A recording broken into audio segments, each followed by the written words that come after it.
Hi, my name's David Clark with Meal in a Minute for gut health and kidney strength.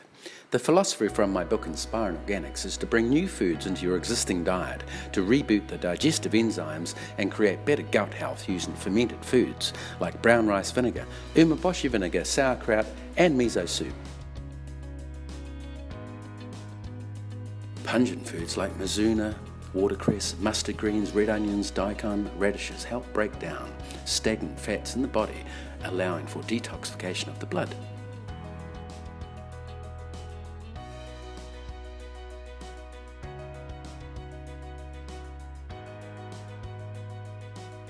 Other foods such as Azuki beans, lentils, black beans and grains like short grain brown rice, quinoa and millet are introduced to further enhance your digestive balance and strengthen organs such as your kidneys and liver.